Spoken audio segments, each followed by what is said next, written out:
مفتی اعظم پاکستان مفتی شفیع صاحب رحم الله لیکلی دي هغه وایي چې دارالعلوم دیوبند څخه فارغ شوم تخصص چې مې وکړي د مفتی کورس دا مې وکړي دغه بعد وایي ما ویل چې زه به ورسم د میا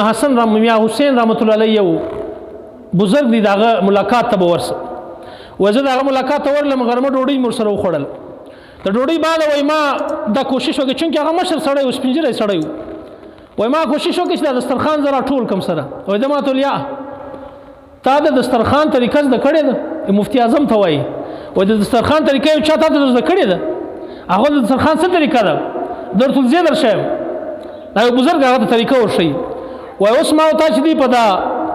دسترخوان باندې ما ورته ډوډۍ وخوړل نو دغه کومه ډوډۍ چې پاتې شوه دا زه داسې نه غورځوم لکه چې موږ نن سبا غورځوو بس هسې ته څه وچی هغه دا ډوډۍ زه برته په حفاظت باندې کښېږدم کېدی چې بل مسلمان ډېر وږی هغه به یې وخوري د هغه خوراک به جوړ شي او دویم دغه د ډوډۍ چې دا کوچنۍ کوچنۍ دا ترکي چې ورته وایي دا کوچنۍ کوچنۍ دا زه دغه یې نه غورځوم چې بس دغه یې دسترخوان یو ځای تس کړي بس دا وایي زه وړم هلته د میږیانو او د کوچنۍ کوچنۍ خصمانانو غار دی په هغه غار کې اچوم چې دا د هغو خوراک جوړ شي دا هم نشي ضایع او بیا ورته ویل دا هډونه چې ما ورته چې غوښه وخوړل دا هډونه چې پاتې شو دا هډونه زه دغه یې نه غورځوم دا ما لیدلي دي هلته په پلاني وخت باندې چې دی سپیان او پشیانې او دا سره راجمع کېږي نو زه دا هډونه هلته غورځوم چې د هغو خوراک جوړ شي دا هډونه هم نشي ضایع او بیا ورته ما ورته په دا ډوډۍ کې اوس ما ورته آم وخوړل وایي دا د آم هډونه چې کوم دي دا هډوکي چې دي کوم وایي دا هم دغه زه نه غورځوم بلکې دا هلته زه یو ځای غورځوم بیا دا وچ سي هلته کوچني کوچني هلکان د کلي والا راځي ماشومان چې کوم دي هغه چې دا هډونه وویني چې او زموږ د کیل لپاره څنګه ښه شی دی بیا په هغه باندې بازۍ کوي لکه نن سبا چې زموږ په معاشره کې بیت یو بډۍ دی نو هغه به په دغه شي باندې بیا بازۍ کولې وایي دا زه د هغو لپاره غورځوم چې دا کوچنیان هم خوشحاله شي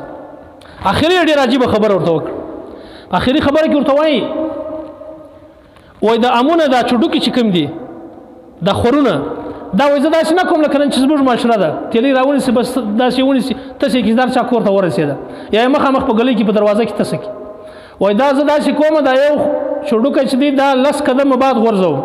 بیا لږ مخ ته ولاړ سم بیا بل لرې وغورځوم بیا دا بل چوډوکی هلته پسې وغورځوم یعنې دا چوډوکي زه داسې لرې لرې وغورځوم چې څوک خبر نه شي چې په دې کور کې هم خوړل شوي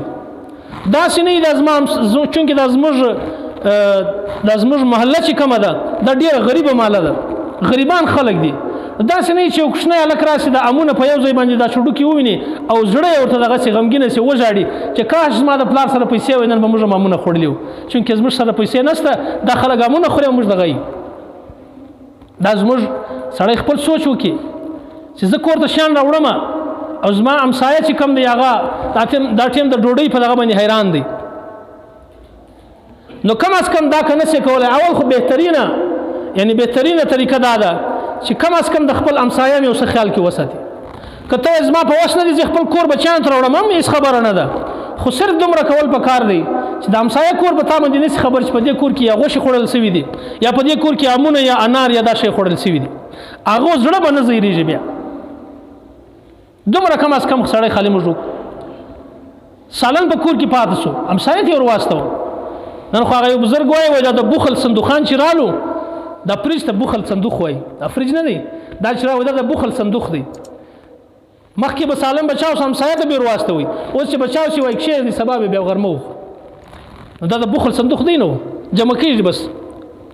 نو که همسایه ته یو شی ورکولی نه شم کم از کم دومره وکړم چې ظاهر یې نه کړم